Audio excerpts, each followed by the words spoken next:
안녕하세요. 얼마 전 첫째 아이가 태어났어요. 제가 대신 해줄 수 없는 힘든 출산의 시간을 버텨내고 산후조리 중인 아내가 곤히 잠든 밤입니다. 오늘 저의 아내가 제게 편지 한 장을 써주었어요. 오늘이 제 생일이었거든요. 아직 몸이 다 아물지도 않아 제대로 앉아있지도 못하는 아내인데 저를 위해 편지를 써두었다는 것이 놀랍고 고마워서 평소엔 잘 흘리지도 않는 눈물이 나오더군요. 남들이 보면 사소하고 작은 것이라고 할지 몰라도 제게는 아내가 고민하고 고른 단어들로 꽉 찬 편지지 한 장이 오늘 가장 소중한 선물이네요. 고맙고 미안한 마음에 쉽게 잠들 수가 없어서 아내가 써준 편지를 읽으며 옛 생각에 잠겼습니다. 이토록 좋은 사람을 만난 건 제 인생에 있어서 참 커다란 축복인 것 같아요. 요즘 다들 결혼을 쉬쉬하는 분위기가 있던데 어쩌면 저 역시도 지금의 제 아내를 만나지 못했더라면 여태 결혼을 안 하고 있었지 않았을까 싶어요. 저는 참 별 볼 일 없는 사람이었습니다. 평범하다는 표현조차도 스스로 과분하다고 생각할 정도로 눈에 띄는 것 없고 가진 것 없는 그런 사람이었어요. 어느 무리에 속하더라도 사람들이 저의 존재를 잘 모른다고 해야 할까요?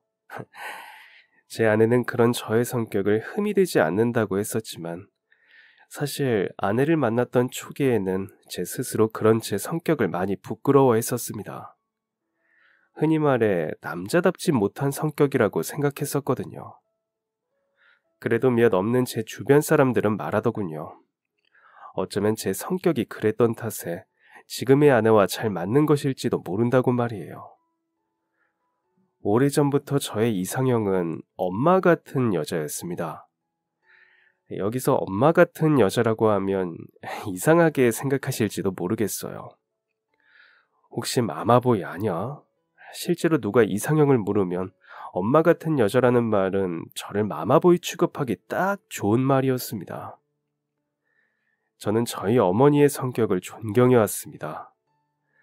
아니, 어쩌면 어머니가 겪으셨던 롤러코스터 같은 인생의 사건들을 다 알고 있었기 때문에 그로 인해 변해야만 했던 어머니의 마음을 다 알고 있었기 때문에 그게 가능했던 것인지도 모르겠어요. 제가 기억하는 어머니의 예전 모습은 아주 공주 같은 모습이었습니다. 저희 집에 벌레가 정말 많이 나왔었는데 어머니께서는 그 벌레를 정말 무서워하셨었어요. 늘 저희 집 벌레는 아버지께서 다 때려잡아 주셔야 했답니다. 여보, 주방에 벌레 나와서 내가 덮어놨는데 그것 좀 잡아줘요. 어머니께서는 종종 아버지가 없는 시간에 벌레가 나오게 되면 그걸 꼭 가둬두었다가 아버지께 부탁을 드리곤 하셨습니다. 다른 사람들은 어떻게 하는지를 몰랐기 때문에 저는 그게 당연한 줄 알고 지냈고 또 집에서 벌레가 그만큼 자주 나오는 것이 세상 모든 집에 종종 일어나는 일인 줄 알았어요. 이름도 모르고 정체도 모를 벌레들과 안면을 트는 것이 익숙했던 저였기에 초등학교를 가고 나서부터는 아버지를 대신해 제가 벌레를 해치우기도 했었습니다. 엄마는 벌레를 무서워하니까 아빠가 없을 땐 내가 지켜줘야 해. 어린 마음에 그런 생각을 했던 것 같아요. 그토록 자연스러웠던 저희 집 풍경은 사실 남들에게는 그리 흔한 풍경이 아니더군요. 그것을 처음 깨달았던 건 처음으로 친구네 집에 놀러갔던 9살 시절이었습니다. 그때 한참 저희 반에 과외 열풍이 불었었는데 친구의 친척 누나가 무료 과외를 해준다고 해서 그 집에 따라간 적이 있었어요.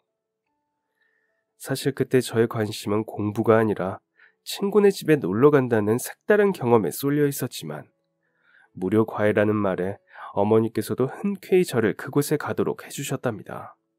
저 그때 처음 엘리베이터를 타보았습니다. 높게 솟은 아파트에 익숙하다는 듯 버튼을 누르고 엘리베이터에 몸을 싣던 친구를 따라 아무렇지 않은 척하며 표정 연기를 해야 했던 그때의 기억이 아직 생생히 나요.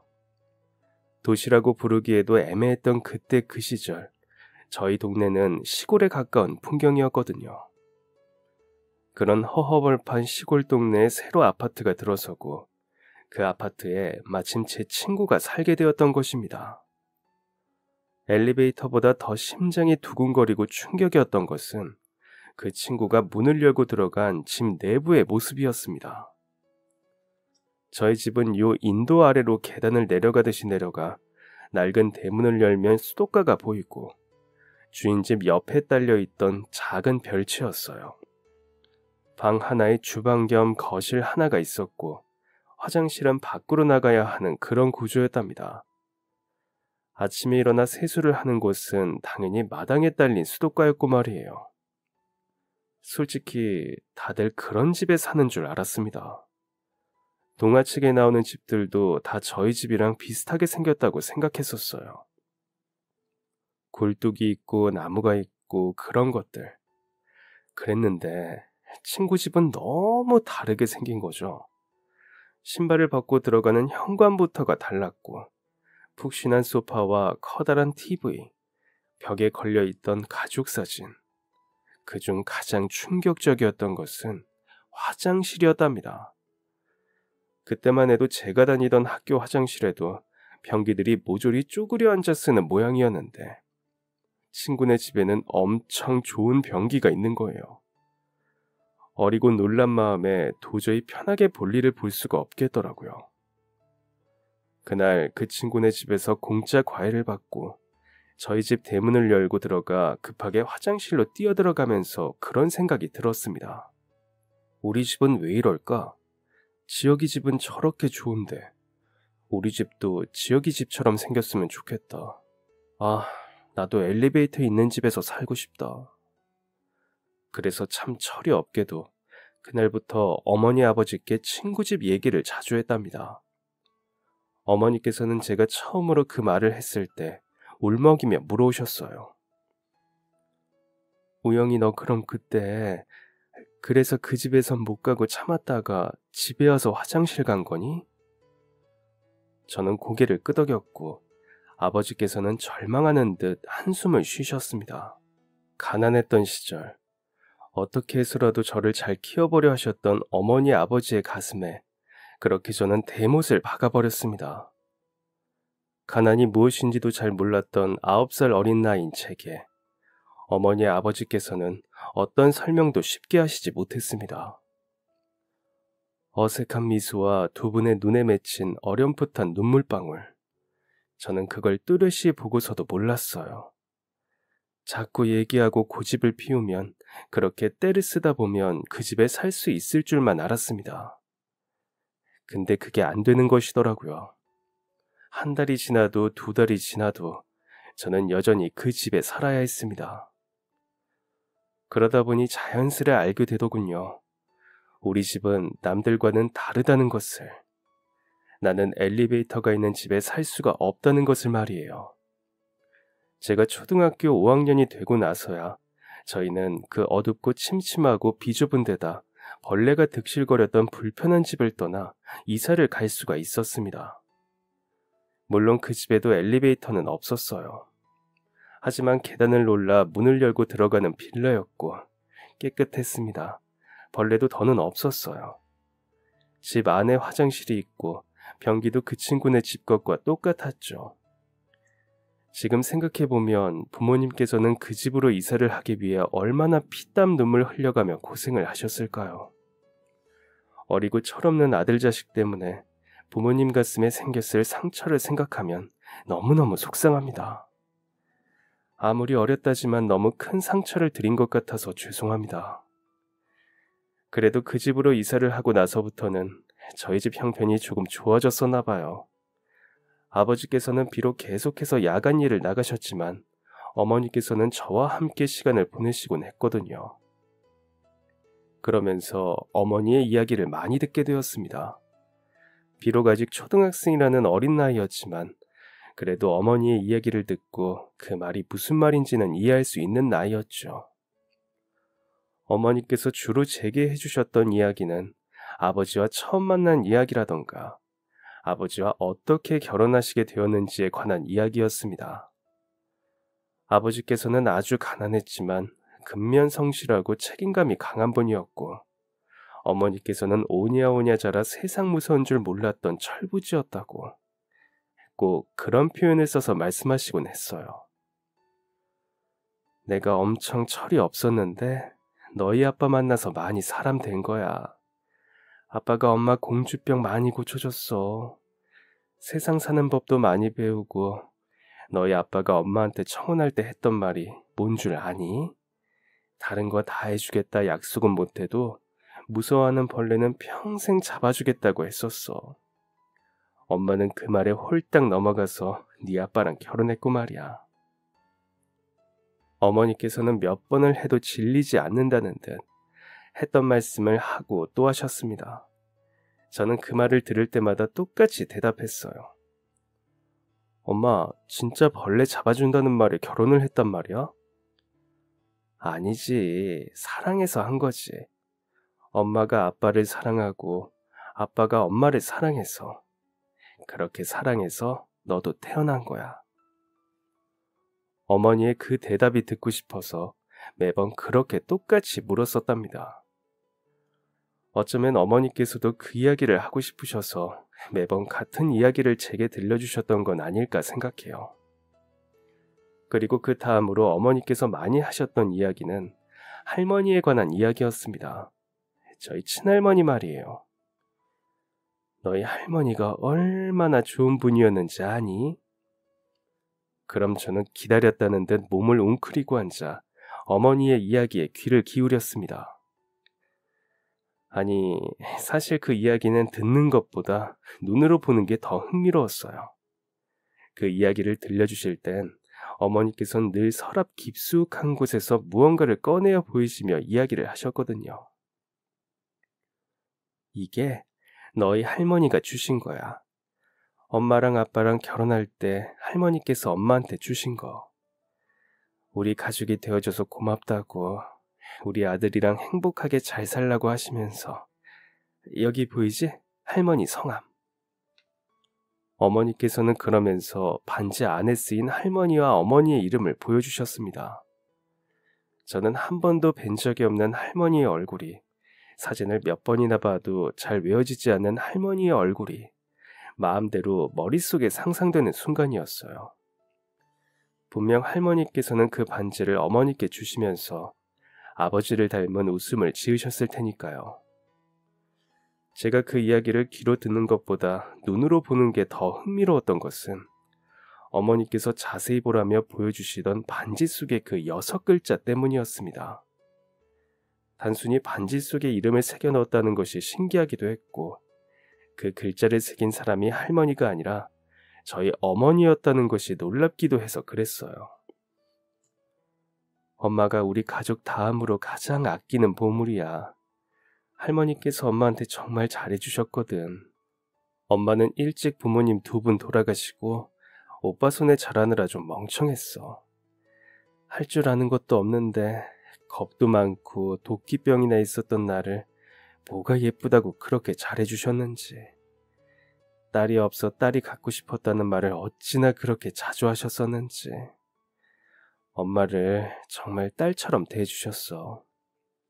너희 할머니 며느리 오면 일 좀 거들라고 하실 법도 한데 나는 아무것도 하지 말라고. 2손 2발 꽁꽁 묶듯이 가만히 자리에 앉혀두시곤 맛있는 거 잔뜩 해주시기만 했어. 너도 나중에 크면 엄마 말이 뭔지 알게 되겠지만 그런 시어머니 세상에 잘 없다. 예, 엄마 친구들이 얼마나 부러워했는지 몰라. 천사 같은 시어머니 뒀다고. 그래서 엄마도 너희 할머니 정말 좋아했었어.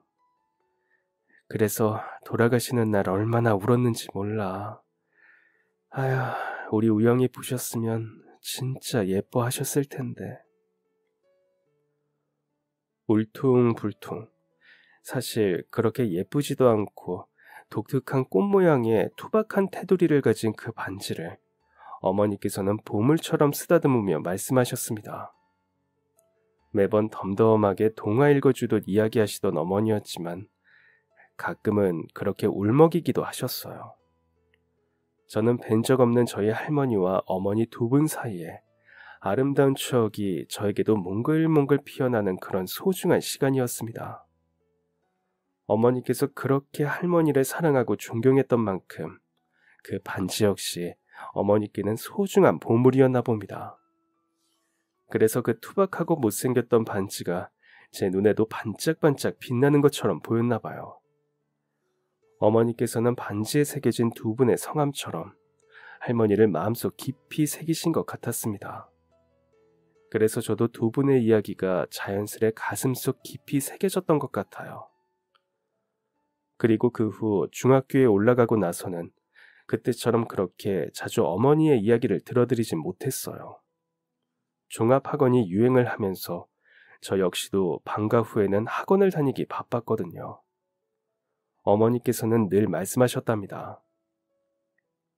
우리 집이 다른 친구들 집이랑은 좀 달라도 우영이 너 하고 싶은 거, 배우고 싶은 거 그런 것들 엄마 아빠는 무조건 다 하게 할 거야.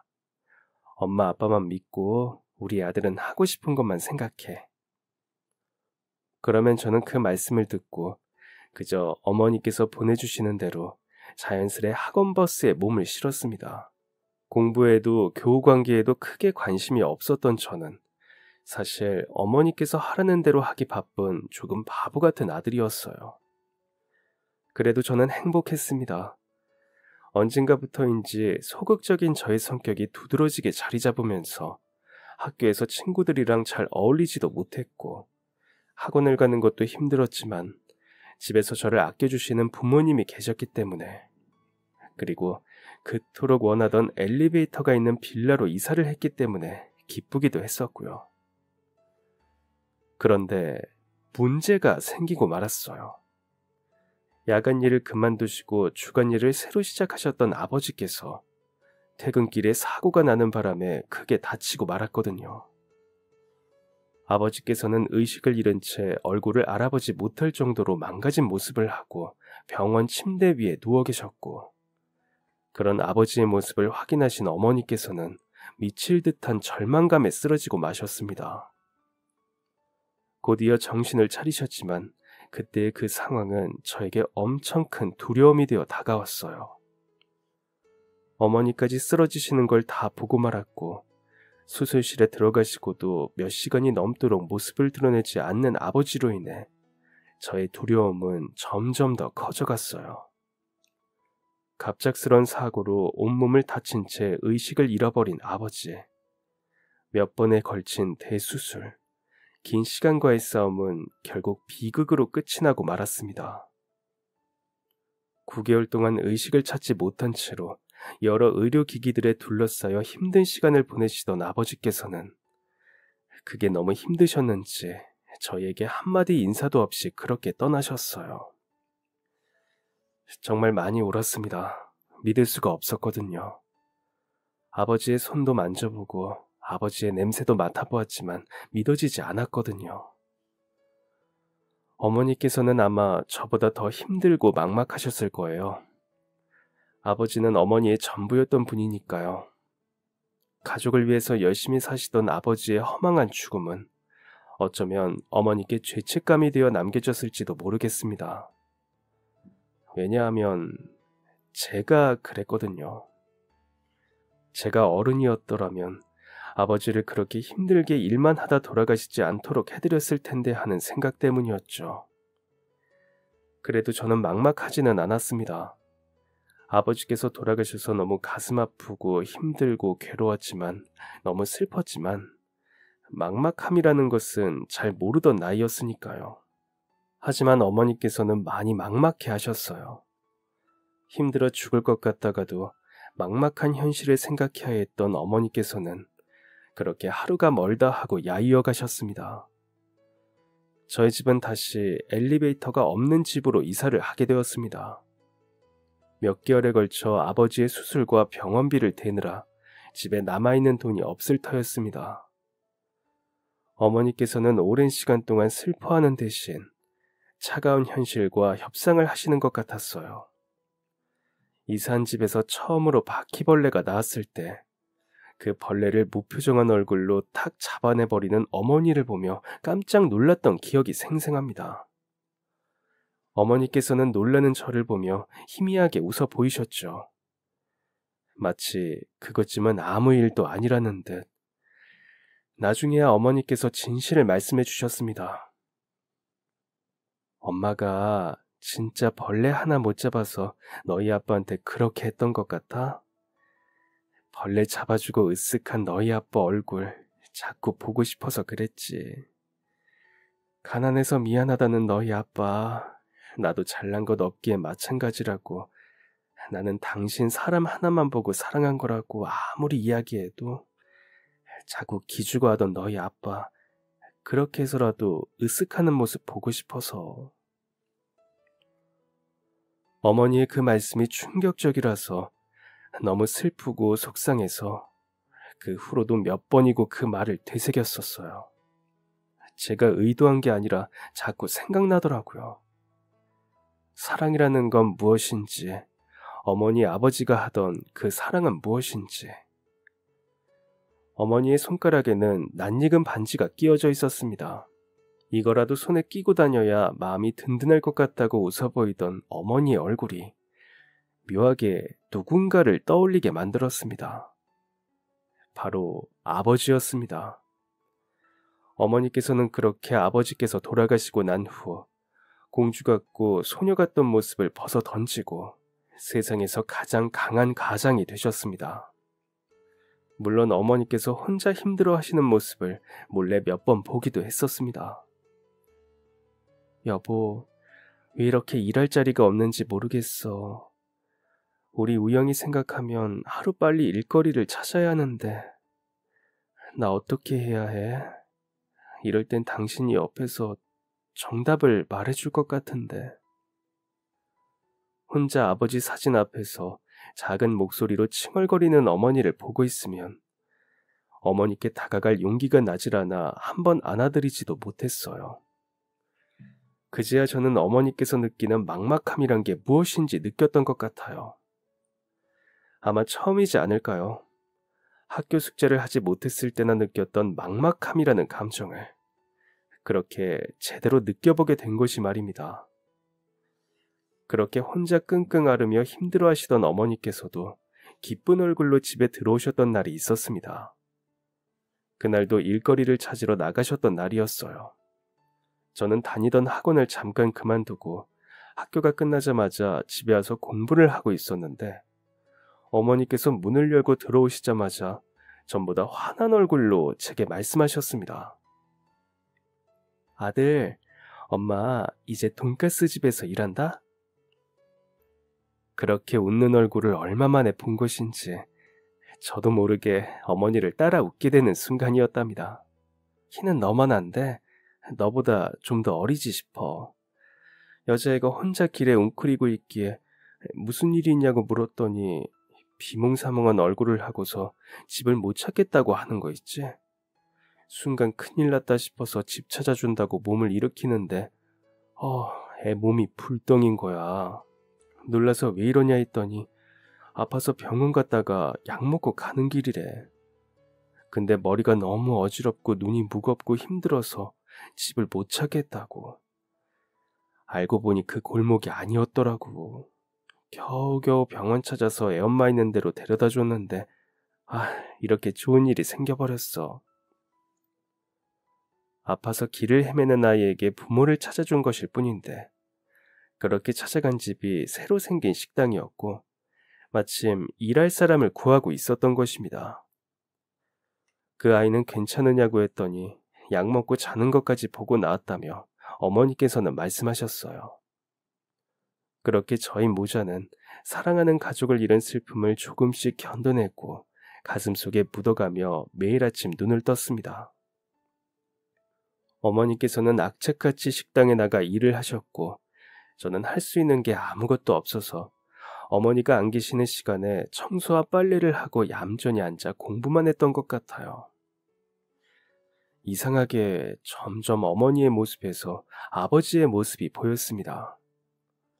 가장이 된 어머니의 모습은 예전과는 달리 강인했고 그리고 그 강인한 모습 뒤에는 또 예전 같은 섬세함이 있었습니다. 그리고 전 그런 어머니를 점차 존경하게 되었죠. 때로는 아버지의 역할을, 때로는 어머니의 역할을 모두 해내는 그런 어머니의 모습을 담고 싶었습니다. 비록 그 뒤에 미치도록 아픈 슬픔이 있다 하더라도 만약 내가 나중에 부모가 된다면 아버지처럼 책임감 있고 어머니처럼 강하고 섬세한 사람이 되고 싶다는 생각을 들게 하셨습니다. 그토록 제가 존경하는 사람이던 어머니께서 일하시던 식당은 빠른 시간 내에 동네에서 꽤 유명해졌습니다. 접시만한 돈가스 위에 달달한 소스가 듬뿍 뿌려져 나와 학생들부터 어른들까지 다 좋아하던 인기 있는 집이 되었어요. 어머니께서는 꼭 온몸을 다 바치는 사람처럼 열심히 일하셨습니다. 하필 일하시는 곳이 또래에게도 인기가 많아 유명해져 버린 돈가스 집이라서 저는 덕분에 만들고 남은 돈가스를 몇 번 먹어볼 수가 있었어요. 와, 먹어보니까 왜 사람들이 그렇게 열광하는지 충분히 이해가 가는 맛이었습니다. 너무 맛있어서 일주일에 한 번씩은 꼭 생각나는 맛이었지만 아쉽게도 자주 먹지는 못했죠. 저는 어머니의 사랑으로 다시 학원을 다니게 되었습니다. 처음 학원비를 주셨을 때 어쩐지 학원을 가고 싶지가 않았지만 저 하고 싶은 거 하는 거 보려고 일 열심히 하신다는 어머니의 말씀에 차마 싫다고 고집을 피우기가 어려웠어요. 한 달, 두 달 학원을 등록하고 또 등록할 때마다 엄마를 힘들게 해서 겨우 다니는 학원이라는 생각에 저의 불편함은 자꾸 커져만 갔고 결국 답을 찾아내게 되었습니다. 학원을 다니지 않아도 알아서 성적이 잘 나온다면 더 이상 어머니가 힘들게 번 돈으로 학원을 가지 않아도 되겠다는 결론이었습니다. 하지만 잘하지 못했던 공부가 그렇게 한순간에 쑥 잘 되지는 못했어요. 그래도 열심히 했습니다. 잘하기 위해서 노력하고 또 노력했어요. 그리고 그런 저만큼이나 어머니께서도 무척이나 노력하셨습니다. 어머니께서 식당에 나가신 지 1년 정도 흘렀을 때부터는 평소 퇴근하시는 시간보다 훨씬 늦게 귀가하시기도 하고 저희 집에 가끔 모르는 아이가 와 있기도 했었어요. 우영아 귀엽지? 이제 중학교 올라간대. 엄마 일하는 돈가스집 사장님 딸이야. 엄마가 다니는 식당 사장님의 딸이 왜 우리 집에 와 있는 것인지 도무지 이해가 가질 않았었어요. 멀뚱멀뚱 저를 바라보는 저만한 아이가 그다지 귀엽지도 궁금하지도 않았고 말입니다. 나중에 알았지만 그때 그 식당 사장님의 남편 되시는 분이 몸이 아프기 시작하셨었고 그런 사장님의 사정에 안타까웠던 어머니께서는 적극적으로 사장님을 도와주셨던 것이었습니다. 근무 시간보다 초과해서 근무하는 것은 물론이고 사장님의 막내딸을 저희 집에 데려오셔서 봐주기까지 하셨던 것입니다. 저도 처음에는 어머니께서 그렇게 하시는 게 싫은 날이 많았어요. 아무리 어머니 눈에 귀엽다 해도 모르는 아이가 저희 집에 와 있는 것이 불편했거든요. 하지만 시간이 약이라고 점차 적응하게 되더라고요. 무엇보다 매일같이 돈가스 고기를 망치로 다져대느라 어깨와 발이 편할 날이 없는 어머니를 보고 있으면 어머니께서 하시는 그 어떤 것이든 제가 도와야겠다는 생각이 들었습니다. 그러다 보니 그 사장님의 딸이라는 아이를 돌보는 것도 제가 도울 수밖에 없었어요. 처음에는 어머니를 위해서였고 시간이 지나면서 그 아이가 밉지 않게 된 것이지요. 그렇게 어머니께서는 5년을 꼬박 그 식당에서 일을 하셨습니다. 5년 내내 그 식당에는 변함없이 손님이 많았고 그러니 자연스레 저희 어머니께서도 쉬는 날 대신 일하는 날을 택하며 고생을 하셔야 했어요.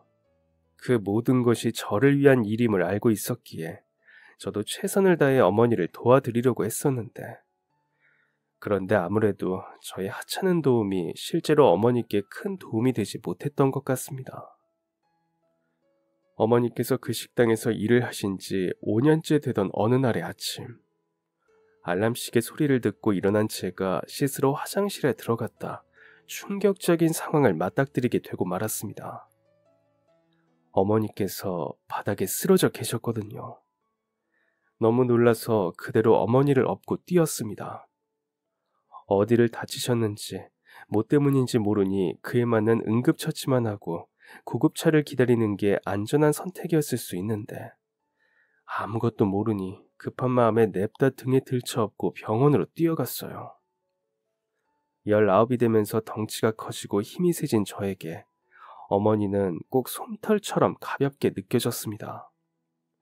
뛰고 또 뛰면서도 등 뒤에 가벼운 어머니가 얼마나 슬펐는지 모릅니다. 그렇게 도착한 병원. 어머니께서는 뇌경색이었습니다. 그게 무엇인지도 잘 몰랐던 저의 눈앞이 새하얗게 질렸습니다. 아버지가 계시질 않아 어느 누구에게 물어볼 사람도 없었어요. 그대로 어머니의 투병 생활이 시작되었습니다. 사경을 헤매던 어머니의 손에는 항상 할머니의 반지가 끼워져 있었습니다. 옷장 깊숙이 보관해두고 아끼던 반지를 손에 끼고서 든든하다고 하셨던 어머니의 모습이 떠올라 눈물이 났습니다. 시간을 멈추어 버리고만 싶은데, 예전으로 돌려버리고만 싶은데, 그럴 수 없는 제 자신이 너무너무 미웠습니다. 의사 선생님은 자꾸만 제게 오늘 밤이 고비일지도 모른다는 말씀을 하셨지만 이상하게 저는 그 말이 거짓말 같았습니다. 그래서 자꾸 반대로 생각하며 혼자 희망을 품었었어요. 아닐 거야, 아닐 거야. 엄마는 오늘 밤이 지나면 무조건 건강해지실 거야. 그리고 그날 밤, 정말로 어머니께서 눈을 번쩍 뜨시고 저를 부르셨을 때 얼마나 기뻤는지 모릅니다.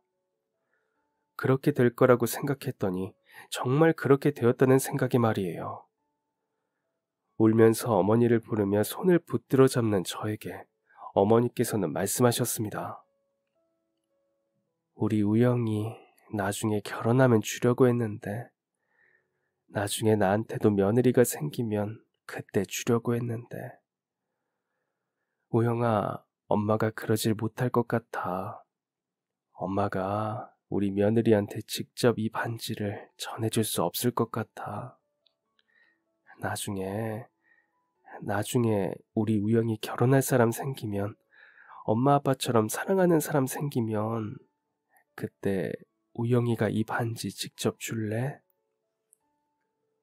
어머니께서는 손가락에 끼고 계시던 반지를 제게 주시며 힘겹게 말씀하셨습니다. 저는 싫다고 그 손을 밀어내려 했지만 그럴 수가 없었습니다.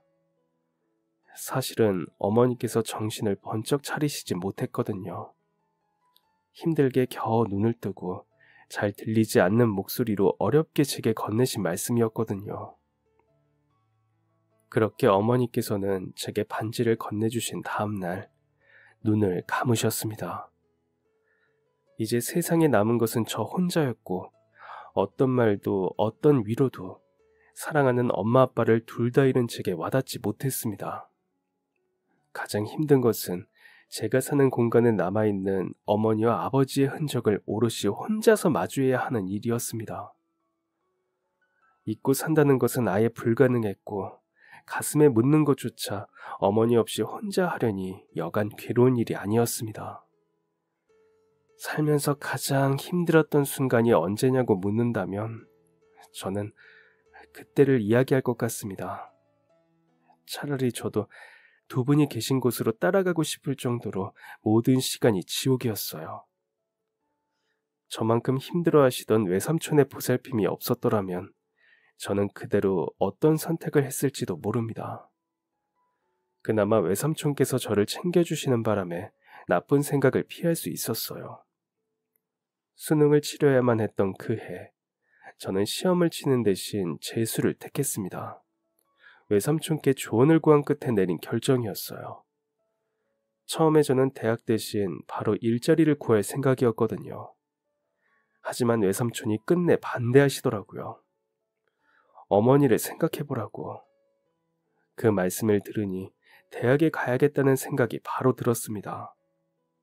그동안 어머니께서 그렇게 고생하셨던 게 전부 다 저를 공부시키려고 그랬던 건데, 어머니께서 안 계신다고 바로 공부를 포기해버리면 제가 어머니께 불효를 저지르는 것 같더군요. 대신 1년이라도 일을 해서 돈을 번 후에 대학을 가야겠다고 마음먹었습니다. 등록금만 생각하면 어머니께서 모아주신 돈으로도 충분할 것 같았지만 사실 수능을 제대로 칠 자신이 없었기도 했거든요. 그리고 이왕 해보기로 마음먹은 것, 더 좋은 성적으로 더 좋은 대학에 가고 싶었습니다. 그래서 그렇게 저는 재수를 했고 1년 동안 공장에서 아르바이트를 하며 재수 준비를 했습니다. 그렇게 간신히 목표로 했던 대학에 입학했어요.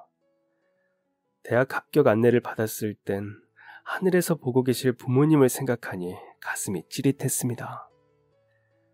대학 생활은 생각보다는 별로였습니다. 그렇게 죽을 둥 살 둥 공부해서 대학에 갔더니 저를 기다리고 있는 것은 또 다른 공부이더라고요. 끝나지 않은 공부의 굴레 속에서 새 친구들을 사귀기까지 해야 하니 여간 괴로운 일이 아니었습니다. 그리고 문득 그런 생각이 들었어요. 제 성격이 참 소극적이고 소심하고 멋없다는 것을 말입니다. 대학에서 친구 사귀기는 초중고 때와는 완전히 다르더라고요. 혼자 1년을 공부하고 늦게 와서 그런 건지 아니면 그간 사람 만나기를 피하고 멀리했던 탓에 안 그래도 소심했던 성격이 더 소극적으로 변하게 된 것인지 솔직히 조금 힘들었던 기억이네요. 하지만 그래도 직장 생활은 괜찮았습니다. 물론 완벽히 적극적이거나 대범한 성격이 되지는 못했지만 회사에서 나름 인정도 받는 그런 직원이 되었어요. 우영 씨는 말도 없고 재미도 없는데 일 하나는 잘해서 마음에 드네. 한 번은 회식 자리에서 부장님이 제게 택시비를 쥐어주며 먼저 들어가 보라며 그렇게 말씀하신 적이 있었습니다. 물론 저더러 재미없으니 자리에서 빠지라는 말처럼 들려 상처도 받고 자신감도 떨어졌지만 그래도 괜찮았습니다. 먹기 싫은 술 많이 안 먹어도 되니까 차라리 다행이라 생각하자 했거든요. 그리고 그 자리에서 나오는 바람에 여자친구가 생길 수 있었답니다. 어쩌면 부장님께 감사한 일이에요. 여자친구는 저와는 달리 활발하고 대찬 성격을 가진 사람이었습니다. 부장님께 받은 돈으로 택시를 잡았는데 저를 비집고 들어오며 무임승차를 하던 뻔뻔함까지 있는 사람이었어요. 동네가 같네. 진짜 힘들어서 그런데 조용히 같이 타고 가기만 하면 안 될까요? 그 당당함이 부럽기도 하고 틀린 말도 아니고 깊게 생각하고 싶지 않은 기분이라 그냥 그렇게 같이 택시를 타고 간 것이 인연이 되었습니다. 친구로 지내던 저희가 연인으로 발전하게 된 것은 제가 했던 일종의 고백 때문이었어요. 어느 날 그 친구가 아버지 없이 어머니와 단둘이 살고 있다는 것을 알게 되었을 때 지켜주고 싶다는 생각이 들더라고요. 그래서 그 전에 먼저 공감대를 형성하고자 위로랍시고 저의 가족사를 들려주었는데 그 자리에서 그 친구가 그렇게 말하는 겁니다. 아무래도 내가 오빠 지켜줘야 할 것 같다.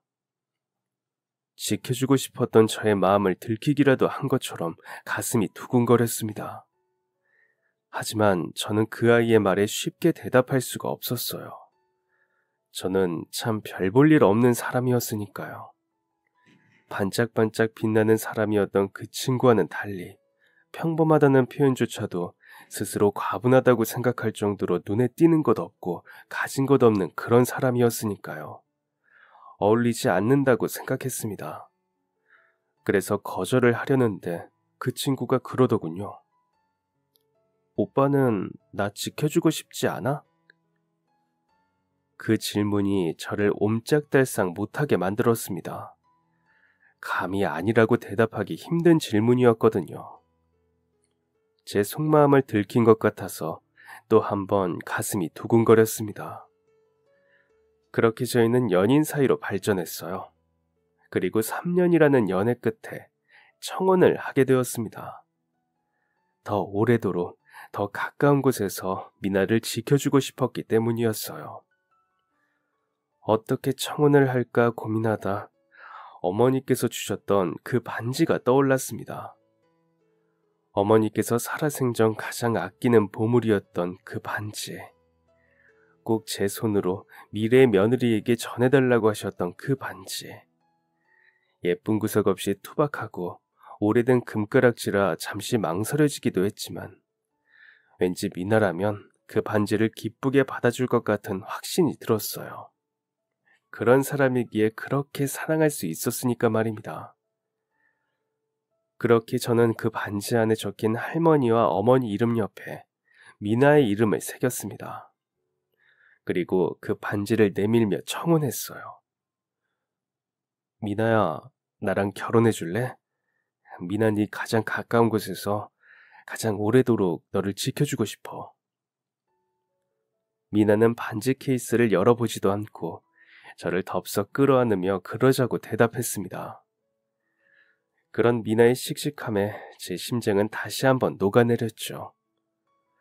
뒤늦게 반지를 꺼내어 보고 손가락에 껴본 미나는 그 반지에 얽힌 이야기를 들으며 눈물을 글썽거렸습니다. 그리고는 제게 말했어요. 나도 오빠 지켜줄게. 그런데 그렇게 결혼을 약속했던 그날 밤, 비 내리는 창문 밖을 바라보며 쉬고 있는데 느닷없이 미나에게서 전화가 걸려왔습니다. 오빠, 집 앞인데 문 열어줘.